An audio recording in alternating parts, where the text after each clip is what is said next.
Hi there, I thought I'd do a video of something that I think I already have the recipe on my Culinary Q, but if not, I can do it really easily.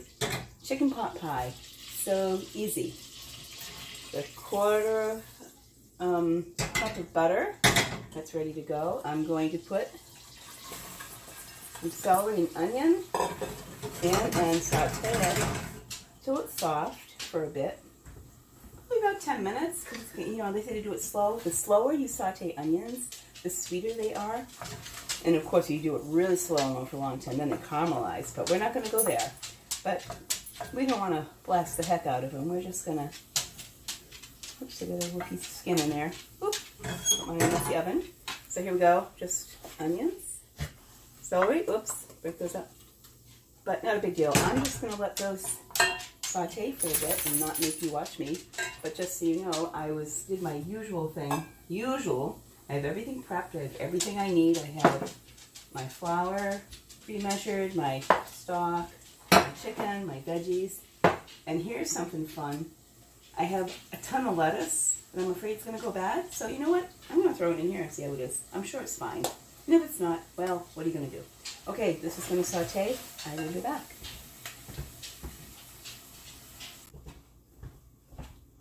Hi, if the angle looks different, I knocked the camera over in the meantime. Oh well. Well, here I am. The onion and celery are all sauteed. So now it's time to make this white sauce. So, I always read directions. I know how to do this, but I always read them. Slowly add flour. I know how to make white sauce. What am I reading this for? That's silly. Okay, so, I know the sound's really loud. The pan sounds so loud on this, but okay, so I'm just going to whisk in the flour. It was a quarter cup to equal the quarter cup of butter. And turn up a little bit. And basically just stir it around until it cooks a little bit. I didn't slowly add it, but I will cook it for a few minutes. Not on real high. This burner is kind of higher than your average burner. Not as higher as my real high test one. Oh, don't mind the messy stove. Okay. And basically, when you're making any kind of white sauce, you want to cook the flour before you add the liquid, just to give a little more depth and flavor, I guess. I don't know. Oh, it smells so good. Butter and onion. How can you go wrong? And celery. That's always helpful. So, normally I wouldn't make you watch me just stir things, but it won't be that long. I think this is fine. White sauces are a lot less fussy than some people make them out to be. So here I am. That looks fine. I'm going to start adding the liquid. I'm going to turn it up a little bit. Now, this is just chicken and turkey stock. I had a cup each frozen in the freezer, so I'm just using up stock from my freezer. And just stir it in, stir it in, stir it in. Probably don't even need the whisk at this point. There's no lumps, but, you know. Oh, here, I'll show you. See? This? See how it's getting thick? See that? See? Ooh, it's getting thick. And needs more liquid. I don't want it too thick.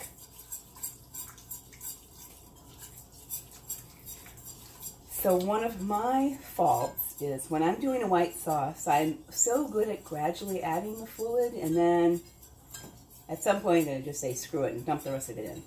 Let's see if I do that this time. Well, it was really thick. I might need to add more fluid. Yeah, we'll see. Ooh. The lovely thing about using so much butter and so much flour is that you can't go wrong. It's going to get thick. It will be thick enough to handle this. Typically, when I make gravy, it's a tablespoon of butter or oil to a tablespoon of flour to a cup of water. So this is actually double the amount of flour and water for 2 cups of liquid, which is why it's really hard to mess it up. So, oh, look at this. Oh, I haven't just randomly dumped the rest of it in yet. Well, I think I will now, though. It'll be fine. So still, it's pretty thick. Well, I can't tip it as much. I need another camera so I can do the better angles, but this is nice and thick. Okay, now, what are we doing? I did all that stuff. It's thick. Add the vegetables. Now, it says a cup and a half of chopped veggies. So that's what I have. I chopped them thicker, bigger than normal, so it's maybe more like 2 cups, but it will reduce down to the same amount once cooked. And as I said before, I had a ton of lettuce left over. I mean, I have a ton of lettuce. It's nice and fresh, but it's not going to last forever. So I said, you know what? I'm going to stick it in here. Add some green. So here we go. This we don't have to add. Oh, so what I did here is, that means my oven's preheated. In here I just used up vegetables. I had a red pepper that just, I don't need this whisk anymore. Oops, did I splash myself? No, I didn't. How about that? I had red pepper that was starting to go bad, so I cut off the bad part and used some of it, and there's still some left. And daikon radish and carrot I had in the fridge. So I used that, and I really didn't chunk it up as much as I usually do, but I think this will be fine. So it says add and then season. Okay, so the recipe calls for a 1/4 teaspoon of Bell's seasoning. And I always use kind of a heaping one to start. And I will probably add more because I need to season this just a little bit. Oh, I can taste it before I... Let me turn this down. We don't need it boiling. Okay. Salt. They recommend a teaspoon or less. Well, we'll go with a teaspoon. I'll go with the scant to start. Scant teaspoon. Because it's salted butter. They call it for salted butter, but I've done this. If all of a sudden it's like, oh my God, I bought all this unsalted butter to make bread or whatever. Why would you do that during this coronavirus thing? Just add more salt to the end product if you have to use unsalted butter. Pepper. Where's my pepper mill? Oh. This was my mom's. Kind of fun to use things she cooked with. Okay, pepper. Steve and I like lots of black pepper, so we kind of do this with abandon here. And let's see. Smells good. Okay, I have salt, pepper, and I always add, I love adding marjoram. It's a good way to get that little brightness from lemon without adding the lemon. So this is, I don't know what I just put in. Probably about a teaspoon. Just because it adds a nice brightness. Which you can also put lemon juice in to do the same thing, or a touch of vinegar just to give it a little thingy, a little flavor there. Okay, I need to taste this and see if it passes the taste test. And then we'll put it together into a pie and do it. Let's see. I like using a metal spoon versus wooden to taste. For some reason, I feel like I'm getting a more true flavor.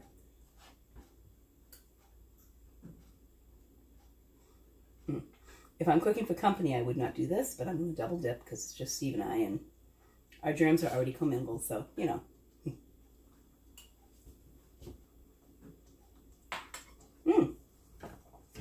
That's good. Oh, I've never had the pepper in with it. Oh, that's wicked good. I can taste it in the sauce.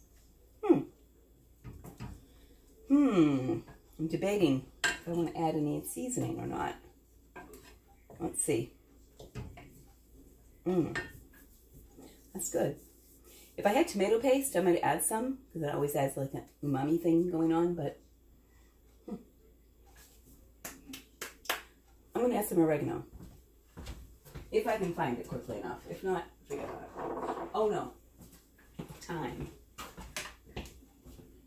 We've got time on our hands during coronavirus time. And I'm not even going to taste it. I'm sure they'll be fine. You know what? I'm going to go just make that a full teaspoon of salt. Oh, I forgot. I missed a carrot. That's right. There we go. Okay. Here, let me move this real quick. We'll put the pie together and then I'll throw it in the oven. I was kind to you and didn't make you have to watch me make the pie crust fit. I always find that a challenge. Whenever I've made pie crust, it's come out really good, but it's never looked pretty. Oops. Okay. Okay, so I highly recommend poaching chicken breast going in. Makes amazing meat. So here I am. I just, like a half a cup or more of chicken. Put this over it.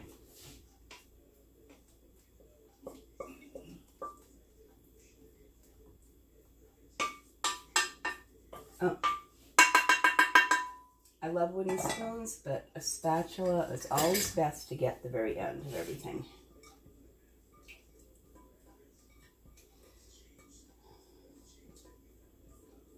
And I highly recommend a saucier pan if you can afford it to have. It doesn't have to be a fancy all-clad, just this style pan. It's great because when you're making gravy, things don't get stuck on the corner. There's no corner. I love this thing. I use it all the time. It was an excellent investment. Okay, so that's this. Spread this out, that'll be fine. Okay, and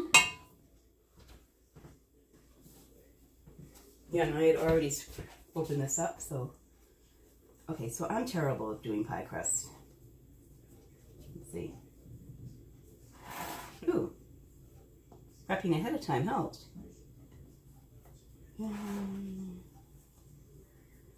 I'm just gonna wing it. Tuck that under. Under. Oops, come back. Yeah. Well, it's gonna be a little messy, but you know what? It's just a chicken pie. The important thing is that at least you get it somewhat stuck together. There we go.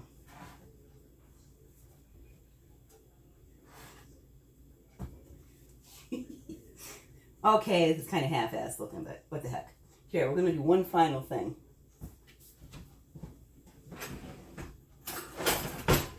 Makes me pretend I'm a fancy pastry person. Just a little fork for these. Oops, well, why not?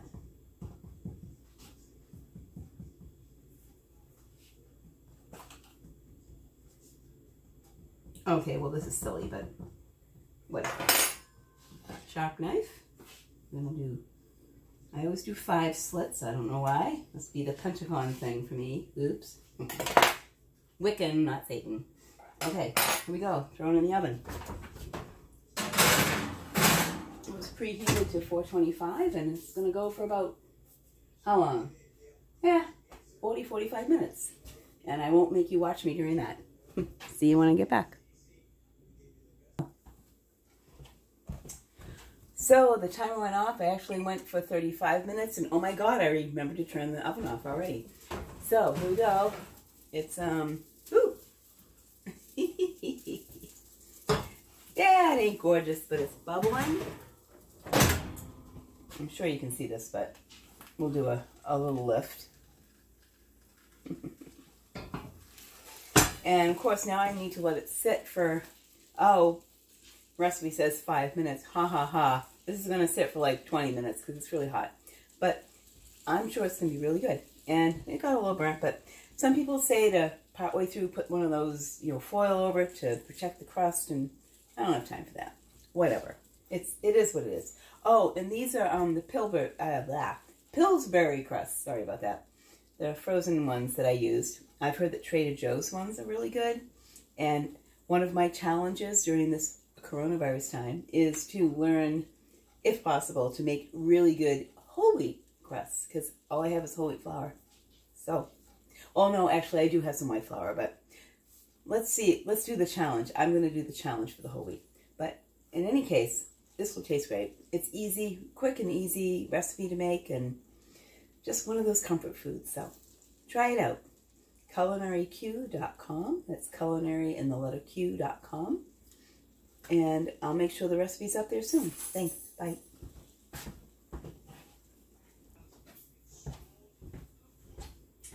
Well, here we go.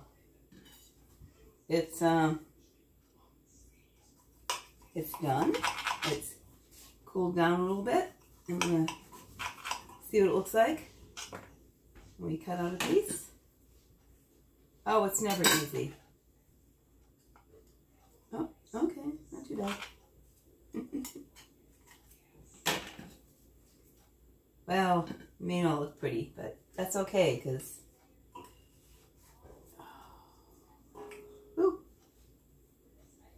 it's still too hot, but that's okay. So the trick is, oh my goodness. Well, you know it came from a real chicken. There was a bone in there. Oh my goodness. Well.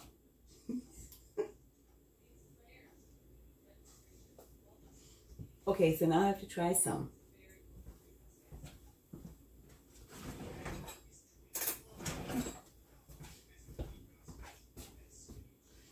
I need to try some with the lettuce. Oh, it's really hot still. Lettuce. As Steve says about his mom, you go, whoosh. Mmm.